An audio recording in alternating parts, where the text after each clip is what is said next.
Olá, seja bem-vindo ao programa Âncora Livre.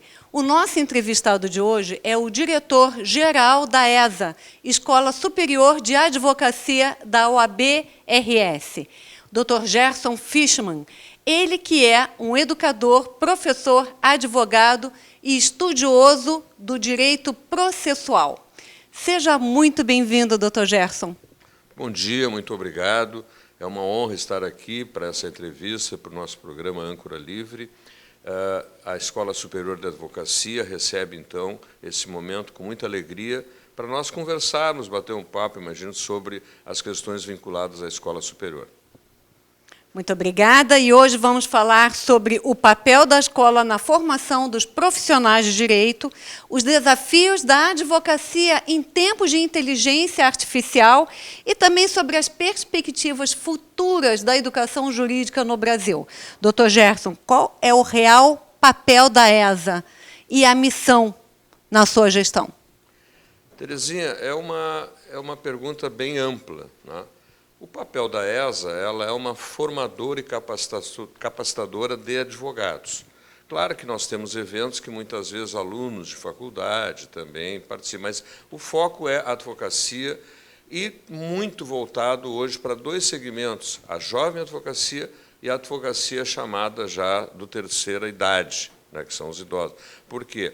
Porque nós temos hoje um mundo novo, um mundo em transformação muito rápida e o direito está correndo atrás, que é como tu falasse há pouco, na inteligência artificial.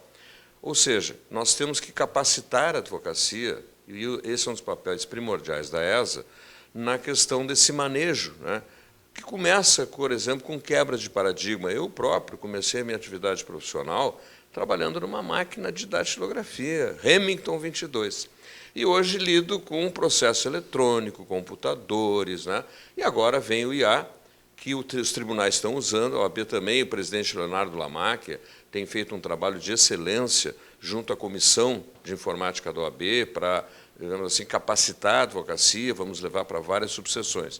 O papel da ESA é, digamos assim, a ESA é o braço de conhecimento da ordem.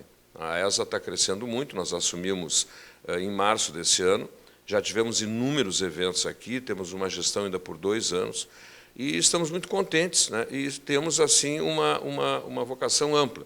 Só para misturar um pouco, para a fala ser fluida, por exemplo, nós temos hoje 32 ou 34 grupos de estudos, mediante o EAD, que é curso à distância, com vários temas, grupos de várias temáticas, direito previdenciário, direito de família, de sucessões, debate sobre Código Civil, penal, tudo. Esses grupos eles funcionam com 2 moderadores, que a gente capacita, abre edital, e ele envolve hoje o acompanhamento de mais de 1.100 advogados. Só esses grupos. Isso para não falar nos congressos, simpósios, eventos, parcerias com IARCS, que aqui eu quero deixar também a minha homenagem à nossa sempre presidente, doutora Sulamita, minha estimada amiga. Então, a ESA tem esse foco. A ESA está assim, sempre procurando promover eventos aqui, presenciais, no interior, para levar à advocacia o que há de melhor, que são os temas tradicionais do direito, mas acoplado com essas inovações. Hoje o mundo muda mais, né, Terezinha, em 5 meses, eu diria, do que mudava em 5 ou 50 anos. Nós tivemos uma palestra há pouco aqui sobre inteligência artificial, em que o nosso palestrante, que é um conselheiro, que foi ex-presidente da Comissão de Informática da OAB, Dr. Felipe Malman, que eu recomendo, inclusive, algum trabalho com ele, que é excelente, e ele disse, o que eu estou falando agora, talvez amanhã já esteja ultrapassado, e literalmente amanhã. Então é isso, assim, numa visão bem ampla, né? Na sua gestão, quais seriam os pilares da ESA e o diferencial? Assim, diferencial a gente não tem muita preocupação, porque o trabalho da ESA, esse ano completa 40 anos. Foi a primeira escola de advocacia do Brasil, pioneira. A primeira presidente, já naquela época, foi uma mulher, a ministra Ellen Grace. E nós vamos, inclusive, fazer, oportunamente, um evento. Então, é um trabalho de continuidade, nós não estamos com muita preocupação, digamos assim, em mudar o que está sendo feito, a gente quer dar continuidade. Quais são as metas da ESA? A gente tem um slogan, tipo assim, né, é inovar, modificar e educar. A gente quer dar um timbre de inovação.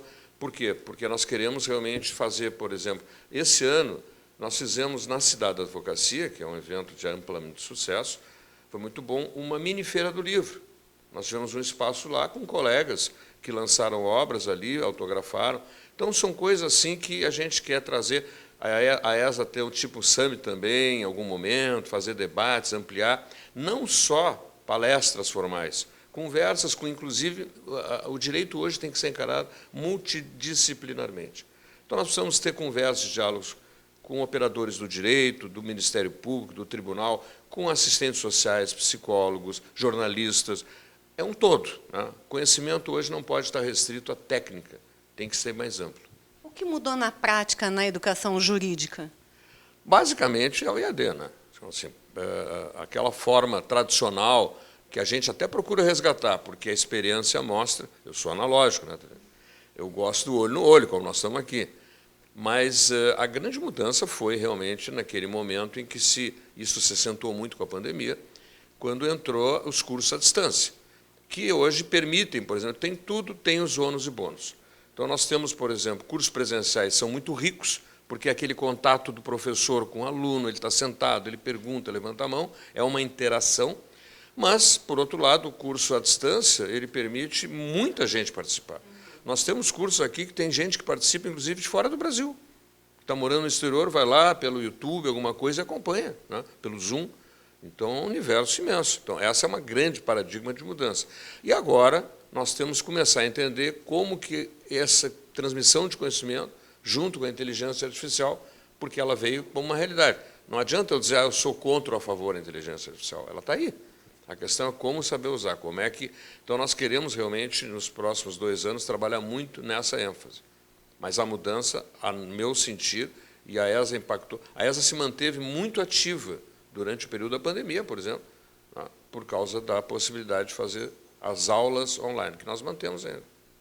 Como, então, equilibrar a técnica e a tecnologia, levando em consideração os valores éticos? A tecnologia, eu penso, ela vem, é um posteriori. Primeiro é o estudo, primeiro é o livro. Claro que o livro pode ser um livro hoje pelo Kindle, um livro que se leia um texto pela internet, não sou contra isso, absolutamente. É que eu tenho um carinho muito grande pelo manuseio do livro, né? Então, a gente tem esse... Então, a base, assim, o advogado tem que estar capacitado com conhecimento. Conhecimento específico na área dele, um conhecimento amplo, tem que conhecer os institutos. A partir daí, ele vai poder usar a tecnologia.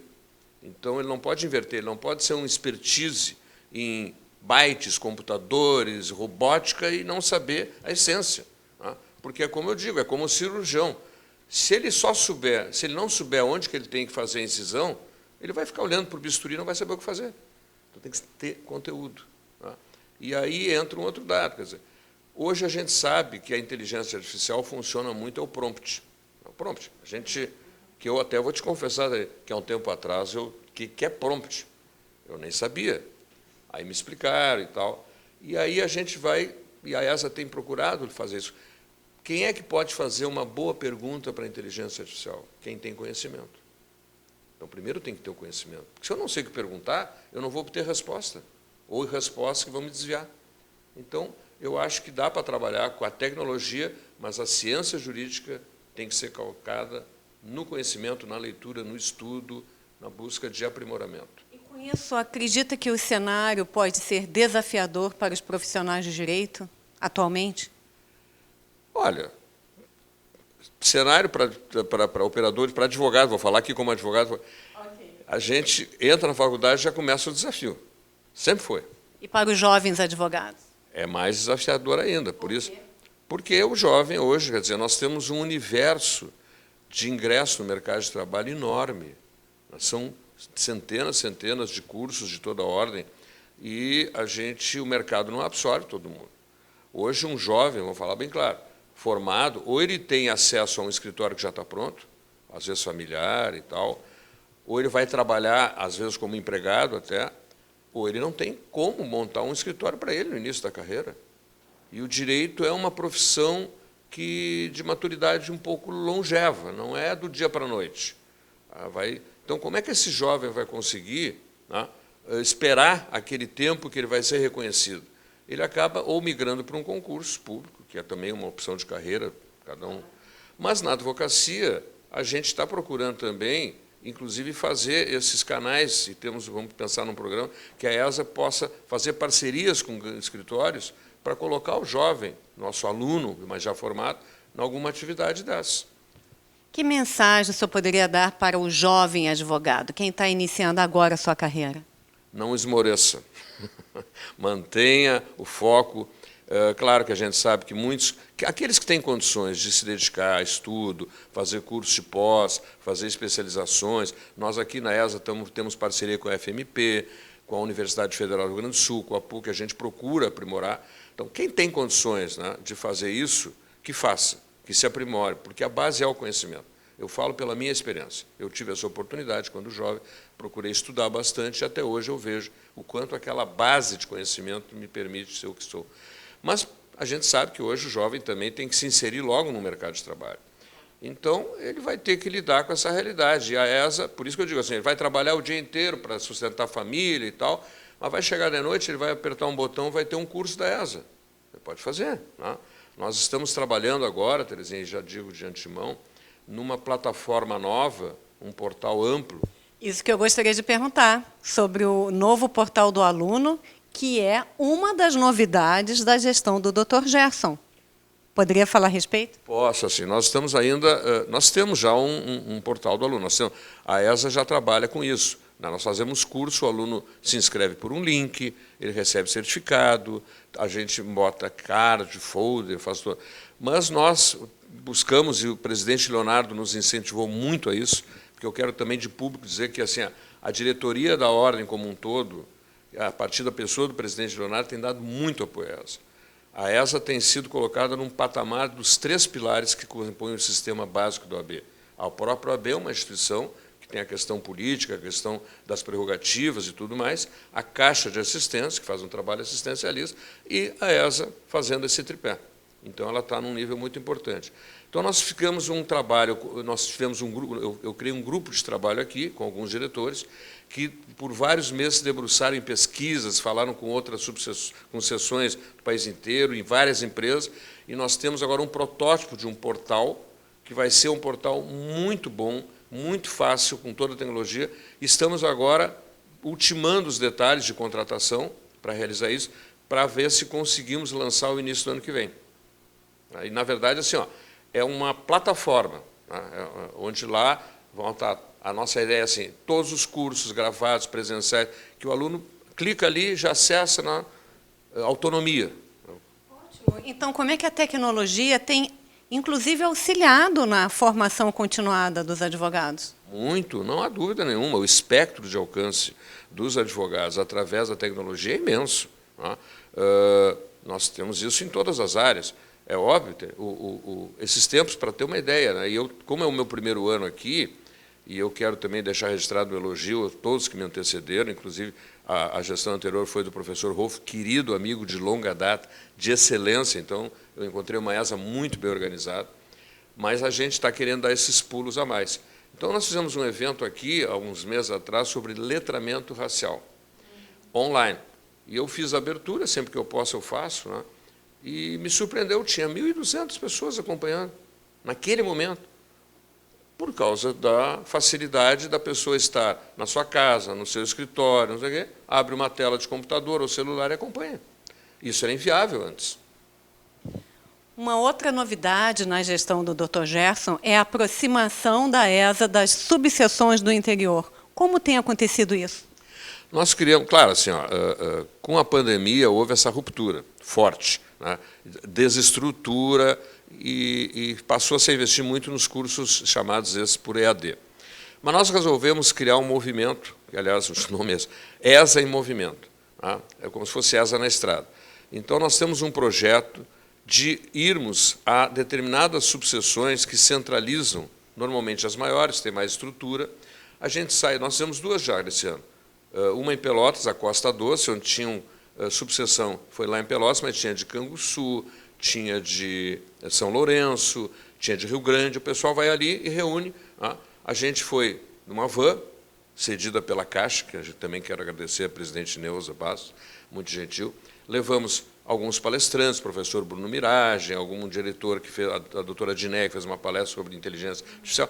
Então, a gente leva, vai junto, né, passa o dia lá e confraterniza e leva, digamos assim, de viva voz. E a receptividade é enorme, Terezinha. As pessoas se sentem acariciadas, acolhidas. Depois fizemos em Caxias, que a nossa diretora Graziela organizou lá com a subseção. Também foi um bate e volta, porque são lugares relativamente próximos, né? E também foi muito acolhida. A região de Caxias inclui Farroupilha, Carlos Barbosa, Bento Gonçalves, enorme, auditório cheio. E também levamos palestrantes e passamos o dia lá. Para esse ano, então, a agenda termina. Para os próximos 2 anos, nós queremos, então, estamos mapeando o Rio Grande, para ver assim, bom, vamos para as missões, talvez Santo Ângelo, Cruz Alta, vamos para a região metropolitana, para o litoral, vamos para Planalto, vamos nos mexer. Por isso, a ESA em movimento. Então, é uma interação muito grande com o interior do Estado, que é carente nisso, porque na capital, bem ou mal, há muito evento, é mais fácil, as pessoas vêm aqui no Cubo, vão lá no AB, conseguem pessoalmente. Mas para o pessoal do interior fica mais difícil. Então, claro que a gente não tem braço para aquilo que a gente gostaria, de todas as subseções. Só o presidente Leonardo é capaz de ir em todas. Ninguém mais. Né? Mas, enfim, eu acho que é um movimento importante e te agradeço essas perguntas. Aliás, quero agradecer o nível da entrevista. Todas as perguntas são muito pertinentes. Muito obrigada. Poderíamos falar sobre o primeiro encontro de delegados? Fizemos o primeiro encontro aqui, o Cubo aqui, que é onde... Né, o Cubo vem de incubadora, que é um lugar para a gente incubar ideias, inovar e tal. E fizemos, estava lotado, veio muita gente do interior, que é onde tem os nossos delegados. Temos um grupo de WhatsApp, temos um diretor específico que cuida da interiorização, o Dr. René Engroff, que foi presidente de subseção em São Leopoldo. Temos outros diretores que coordenam esse grupo de WhatsApp dos delegados. E a gente, cada vez que vai a alguma subseção, eu mesmo fui esses tempos, fazer um trabalho meu em Cruz Alta, fiz questão de falar com a delegada lá da ESA, né, liguei antes, e a gente quer projetos, e eles têm funcionado muito bem. Há uma articulação muito boa, a gente divulga, através dos delegados, eventos. Então, tem uma a subseção lá de Santo Antônio da Patrulha vai fazer um evento, o delegado divulga para toda a região, para todo o interior, há uma inter-relação muito frutífera. Vamos fazer agora, no ano que vem, o segundo encontro de delegados. E com capacitações, a gente faz, eles vêm, a gente passa o dia aqui. Nesse ano, nós fizemos um evento envolvendo inteligência artificial, com uma palestra, né, nessa forma, assim, ó. Primeiro, o que é inteligência artificial? Não adianta eu sair querendo manusear, eu tenho que entender o que é, o que eu posso obter. Um exemplo, por exemplo, que esses tempos eu fui convidado e fui, com muita honra, palestrar em Pelotas, na Semana Acadêmica da Universidade Católica de Pelotas. E aí, né, como eu sou analógico, né, idoso, eu fiz o meu texto, né, escrito e tal e tal. E aí eu digo, olha, eu vou experimentar aqui, já que me ensinaram que tem o tal do prompt, eu peguei aquele chat GPT, né, e botei para ele assim, transforme num PowerPoint. Em 15 segundos eu estava com o PowerPoint pronto, que eu não sei fazer direito os tais PowerPoint.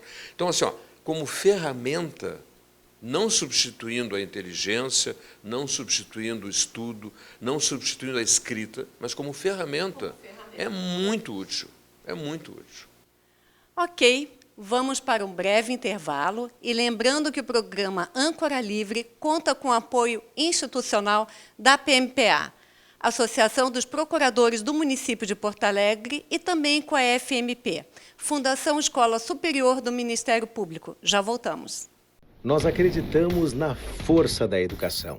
Vidas podem ser transformadas por meio do conhecimento. E o ponto de partida é aqui. A FMP é o lugar para quem deseja viver a experiência transformadora de melhorar o mundo.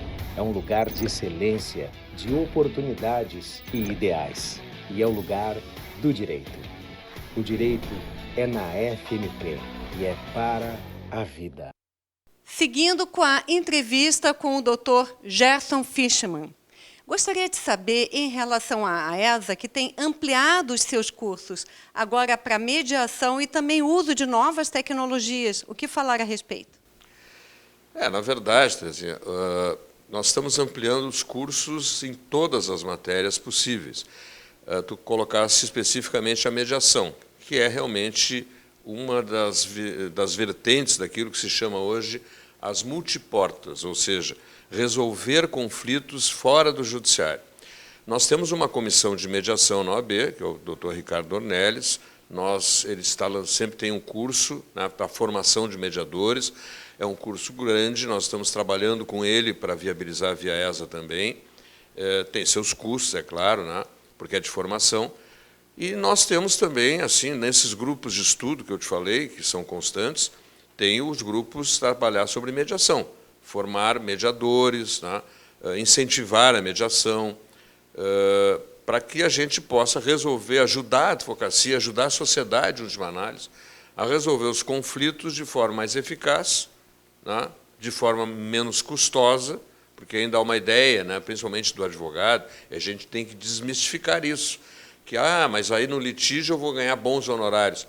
Não, eu pergunto assim, se eu chegar para um cliente e disser, olha, tu me pagaria X para eu trabalhar 10 anos numa causa, com o risco de tu não ganhares e tal, e tal, e tal, ou tu me pagaria X mais 1 para eu tentar numa mediação resolver em um mês o teu problema? Eu acho que ele ia preferir a mediação. Mas, enfim, né, então a gente tem que ter essa noção. Eu falo sempre assim, nós estamos vivendo uma época de tantas mudanças, e a tecnologia está nos levando e nos conduzindo para isso, que nós temos quebras de paradigma muito rápidas. E aí a gente tem que se reposicionar, inclusive mental e afetivamente. Imagina que, nos séculos passados, as pessoas viviam várias e várias gerações com o mesmo mundo. Era um século inteiro, a Revolução Industrial. Ela ocorreu lá na Inglaterra e tal, levou 100, 150 anos, era só aquilo, todo mundo tinha a fabricazinha e tal, o comércio era aquele. Hoje, o que a gente está fazendo aqui agora, em termos de, inclusive, a legislação, né? Hoje a gente pode acompanhar em tempo real os projetos de lei, acompanhar o advogado, saber ter acesso. A ESA quer também abrir esse espaço para ter um canal direto lá. Quais são os projetos de interesse da advocacia aqui na Assembleia, lá no Congresso? Nós temos essa facilidade. A ESA prepara os advogados para o uso da inteligência artificial ou não? Não, nesse momento, esse trabalho é feito pela Comissão de Informática da Ordem dos Advogados do Brasil. É um projeto muito bom que a gente está acompanhando do presidente Leonardo, da sua diretoria, com a Comissão de TI da OAB. Então, a preparação, digamos assim, na prática, é feita pela OAB. O que a gente faz é dar algumas noções em alguns cursos. Olha, o que são esses, né, o que é inteligência? O ChatGPT, o que ele significa? Quais são os modelos que tem? Use esse, não use aquele, esse aqui o senhor paga. Coisa assim mais de, né, como alguém que entra numa livraria e pergunta para o livreiro, olha, eu queria saber quais são os bons livros que tem sobre direito comercial. Mas, olha, tem esses 4 ou 5 e tal. Mas ele não vai pegar o livro e ensinar o sujeito, que é isso que a Ordem está fazendo, ele vai indicar o livro. Então, a ESA indica, mas quem faz a capacitação da prática, por enquanto, está sendo a Ordem. Que, na verdade, quando eu falo está sendo a Ordem, não é uma outra entidade, nós somos uma coisa só. Né? E a Ordem, inclusive, que nasceu do Instituto, né? A Ordem nasceu do Instituto. Então, é tudo uma coisa só. Na sua avaliação, quais as maiores conquistas e desafios na sua gestão? Olha, as maiores conquistas até agora foi ter mantido o padrão da ESA. Né? É uma responsabilidade por tudo que esse passado, que eu falo já de 40 anos, e aqui cito alguns de memória, né? Diretores gerais, professor Alexandre Wunderlich, Rafael Cantejo, Marilena Camargo, Rosângela Er, a própria Araquém de Assis, a ministra Ellen, o Rolf, recentemente, tantos outros.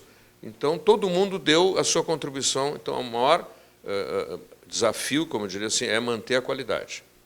E qual era a outra parte da tua pergunta? Sim, seriam os desafios. Os desafios e tudo de bom que poderia se passar, né? Os desafios, assim, hoje a palavra mágica aqui é inovação. Inovação no seguinte sentido, tudo que foi feito é meritório e tem que ser considerado. Não é rasgar, vamos apagar o que foi. Não, não adianta. Inovar, assim, como que a ESA pode crescer, porque a advocacia está crescendo, usando isso que está sendo a tônica da tua entrevista, que é a tecnologia. Então, inovar está muito ligado com tecnologia. Nós não vamos inovar na forma de ensinar. Eu acho que... Né, como é que eu ensino? O ensino há que haver um professor, seja virtual ou presencial, há que haver uma fala, há que haver um conhecimento. Mas, por exemplo, esses grupos que eu gosto muito, para mim é uma certa joia da coroa, os grupos de estudo, há um debate entre os colegas que ficam ali, tem um moderador, que não é um professor. O moderador vai, né, como muitos eventos a gente usa, assim, 2, 3 palestrantes e um moderador, que vai colocando questões.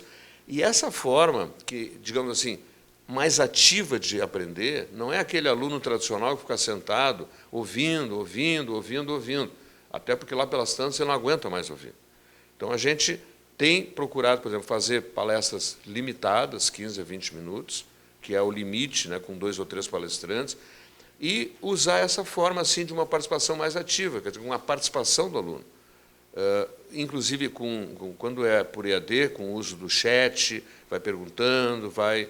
Eu acho que é uma certa inovação, quebra um pouco o ensino tradicional, porque as nossas faculdades ainda são vocacionadas para o aluno sentar na sala de aula, ficar 5 anos ouvindo, aí tem uma cadeira de prática, que não é prática nenhuma. Quando eu dava aula, uma vez eu fui dar era um grande desafio, né? Me disseram, o senhor vai dar uma cadeira, uma aula de prática, uma teoria de prática. Como é que não existe, né? Prática tem que praticar. Então, tu não teoriza sobre a prática. Então, as nossas universidades, elas são assim. A gente senta e, bom, aí vem lá um professor, olha, o que é o direito civil? Ensina, o aluno anota. Quando o aluno tem a oportunidade de, desde logo, já ter a prática também, já trabalha em algum escritório, já faz alguma assessoria no tribunal, no Ministério Público, fica mais fácil. O problema é ficar 5 anos só ouvindo teoria e depois ele chega e o que eu faço? Eu digo, então, vem para a ESA, vem para cá. A gente te acolhe, a gente te agasalha, a gente ensina como advogar. Nós vamos ter curso de oratória, redação de português, temas que, claro, que a advocacia necessita, né? Certo. E qual legado gostaria de deixar na ESA? Que mensagem poderia deixar da sua gestão? Eu só quero fazer assim, a gestão é coletiva, tá? Eu não sou eu. Eu tenho assim um apoio imenso da minha vice-diretora-geral, doutora Bruna Razeira, uma pessoa assim, extremamente dedicada, competente, líder na jovem advocacia, que ela presidiu por 2 vezes, a comissão da AB, assim, no interior, aonde eu vou com a Bruna, se abrem todas as portas. Além da Bruna, tem toda a nossa diretoria. Nós temos vários, aí é só entrar no site, diretores que eram da gestão anterior, novos que a gente agregou. Temos um conselho pedagógico também, a professora Cláudia Lima Marques integra, Bruno Miragem, a doutora Laura Matos, enfim. Então, é um trabalho coletivo. Eu não sei assim, se eu tenho pretensões de deixar algum legado. Né? Talvez o que eu gostaria é o seguinte, bom, a gestão do Dr. Gerson Fisch manteve a ESA como ela sempre foi, com uma excelência e boa qualidade. Ou seja, não estragar, não piorar. Então, é claro que a gente, assim, né, quando fala em legado, né, Terezinha, é muito relativo, porque na gestão do Dr. Gerson foi feita tal coisa, mas nas outras gestões também foram feitas muitas coisas. Então, eu pretendo assim, que aquele que vier ou aquela a me substituir ao final da gestão encontre uma escola pujante, uma escola reconhecida, uma escola de qualidade, uma escola ao nível das grandes escolas, como a própria, eu já citei mais uma vez, até pela relação de amizade, muito carinho com o Dr. Luciano Brasil, a FMP, a escola do Municipal também, outras escolas, né? Eu estive algum tempo como jurista no Tribunal Eleitoral, temos a Escola da Justiça Eleitoral, as universidades. Então, é esse espectro amplo para que a ESA não seja apenas, exclusivamente, entre aspas, uma escola aqui para alguns advogados. Nós queremos mais do que isso. É ambicioso? É, mas eu tenho muita esperança de conseguir. Dr. Gerson Fischmann, muito obrigada pela sua estreia e contribuição do saber jurídico ao Âncora Livre. Seja sempre muito bem-vindo. Muito obrigado. Eu que agradeço mais uma vez a oportunidade, estou à disposição, não só eu, como eu digo, é um trabalho coletivo, a diretoria toda, podemos fazer outros programas que certamente vai ter com diretores de áreas específicas muito conteúdo, e é um prazer, uma honra estar nesse contato contigo, Terezinha, com o Rogério, para a gente incentivar isso, a divulgação da cultura. A ESA tem esse papel, divulgar a cultura, jurídica principalmente, mas não só, como eu digo, amplamente. Muito obrigada pela audiência e mais um programa Âncora Livre, a notícia em movimento. Até a próxima!